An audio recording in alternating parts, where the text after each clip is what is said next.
Emma, can I confess something embarrassing? Of course.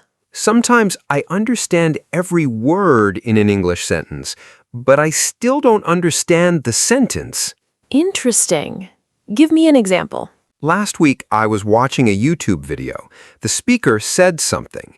I replayed it 3 times, then 5 times, then I turned on subtitles, and suddenly I thought, wait, that's what he said? And what was your reaction? Honestly, I felt stupid. I thought maybe my English wasn't good enough, maybe I needed more vocabulary, maybe I needed more grammar, maybe I just wasn't talented enough. What if I told you that millions of English learners feel exactly the same way? Really? Every single day. And here's the surprising part. The problem usually isn't English. The problem is listening. Or more specifically, the way we've been taught to listen. That sounds strange. I thought listening was just listening. Most people think that. But let me ask you something. Have you ever met a student who gets amazing grades in English class, but struggles to understand a movie? Actually, yes. I know several people like that. And why do you think that happens? I don't know. Because schools often teach English as a subject, but real life uses English as a language. Those are 2 completely different things. One teaches rules, the other teaches understanding. One teaches grammar, the other teaches communication. And if you only learn the first, the second becomes painful. So, what's the biggest mistake learners make? Easy. They believe, if I learn enough words, I'll understand everything. Isn't that true? No. Imagine this. You know every ingredient in a cake: flour, sugar, eggs, butter. But does that mean you know how to bake? Not necessarily. Exactly. Knowing words doesn't automatically create understanding.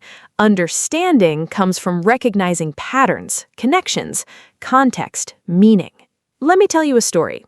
A few years ago, I met a student named David. David knew over 10,000 English words. His vocabulary was incredible. He could read newspapers, business articles, even academic papers. But when native speakers talked, he froze. 10,000 words and he still struggled? Yes. One day he told me, I can read English perfectly. Why can't I understand people? Do you know what the problem was? What? He had spent years training his eyes, but almost no time training his ears. Okay, I have to ask, why do native speakers sound so fast? Great question. They actually don't. Wait, what? Native speakers aren't necessarily speaking faster. Your brain is simply processing slower. That sounds harsh. Think about driving. A beginner driver feels like everything is happening too fast. Traffic, signs, cars, turns. An experienced driver sees the same road and feels relaxed. The road didn't change, the driver changed. The same thing happens with English. Let's try something. If I say, "What are you gonna do?" Can you understand it? Of course. Now listen carefully. What are you gonna do? That sounds completely different. But it's exactly the same sentence. Native speakers connect sounds, reduce sounds, blend sounds, and your textbook never prepared you for that. I think I know what happens. I hear one word I don't understand, and then I panic. Exactly, and that's where everything falls apart. Let's imagine you're listening to a podcast. You understand 90%, then suddenly one unknown word appears. What happens? My brain gets stuck. And while you're thinking about that one word, the speaker continues talking. Now you've missed 5 more words, then 10, then 20, and suddenly you've lost the entire conversation. That's literally my life. Now I'm going to say something controversial. Okay.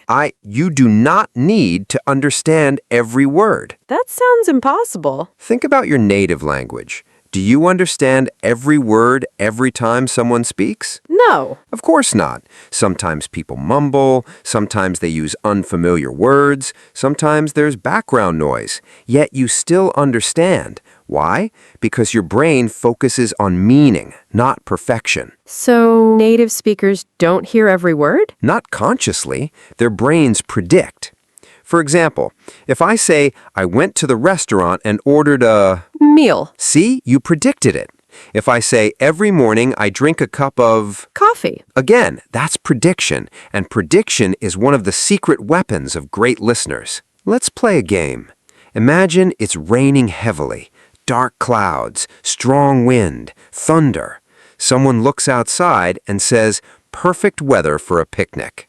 What do they mean? They're joking. Exactly. The words say one thing, the meaning says another. This is context, and context is often more powerful than vocabulary. So what does deep listening actually mean? Deep listening happens on 3 levels. Level 1, words, the actual sounds.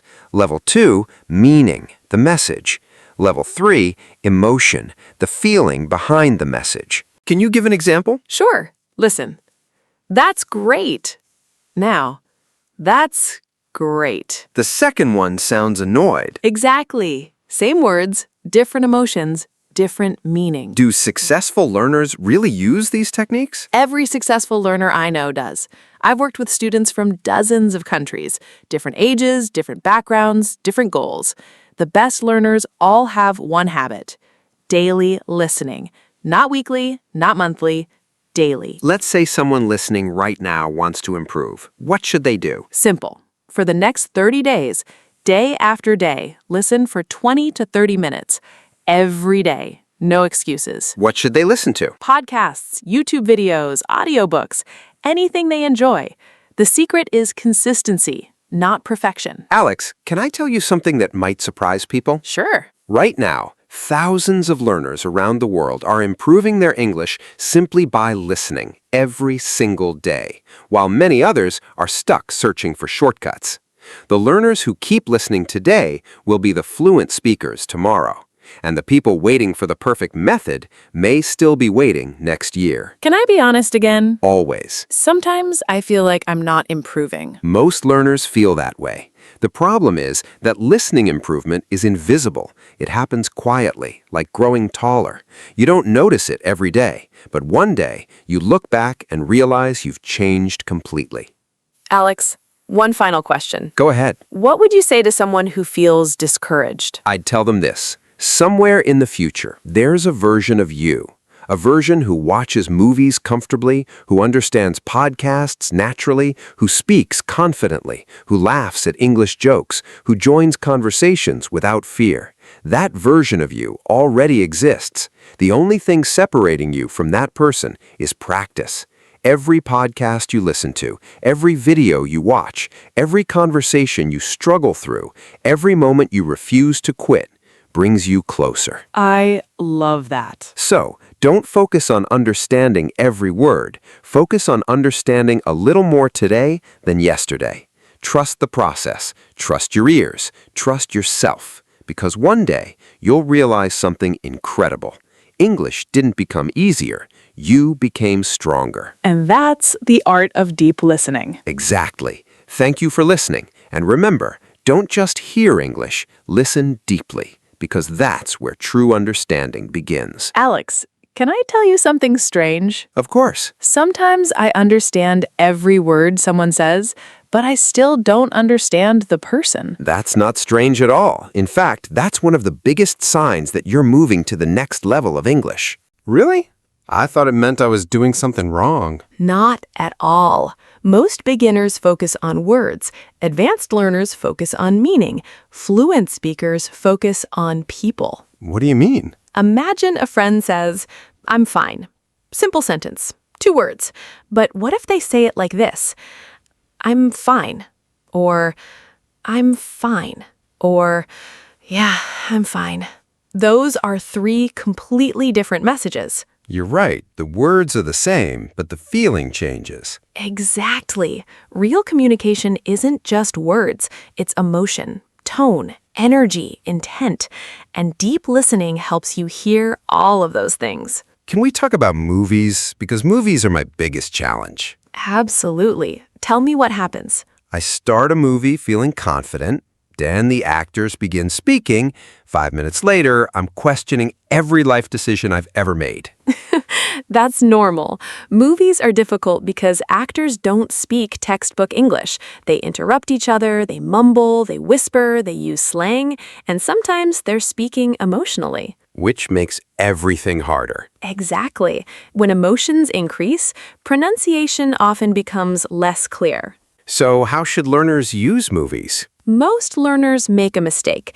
They watch a movie once, understand 20%, and quit. I've definitely done that. Instead, choose a short scene, 1 minute, maybe even 30 seconds. Watch it several times, first for the main idea, then for details, then for pronunciation, then for emotion. That's deep listening. Can we talk about accents? Of course. American English is difficult. British English is harder. Australian English feels impossible. You're not alone. Many learners panic when they hear unfamiliar accents. But here's something important. Even native speakers need time to adjust to unfamiliar accents. Really? Absolutely. The solution is exposure. The more accents you hear, the easier they become. Let me tell you something fascinating. Researchers discovered that fluent listeners don't necessarily hear more sounds. Then what do they hear? Patterns.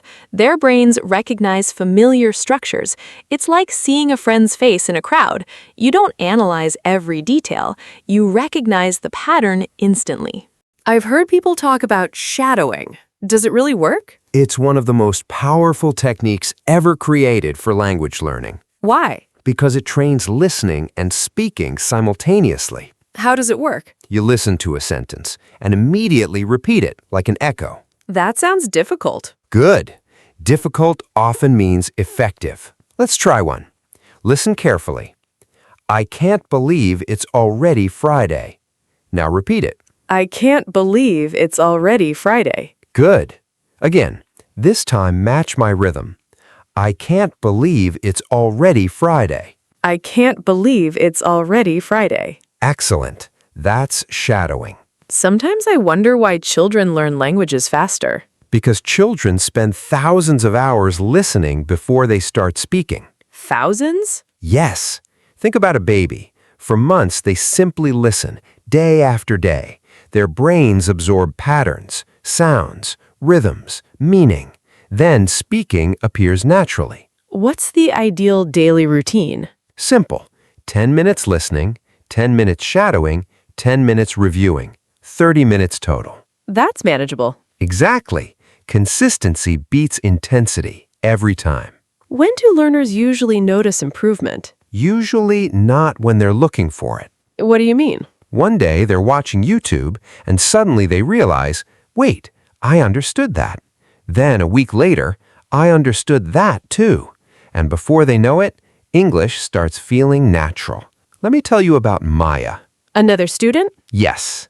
When she started learning English, she couldn't understand podcasts at all. Even beginner podcasts felt difficult. What did she do? She listened every day, not because she was motivated, because she was disciplined.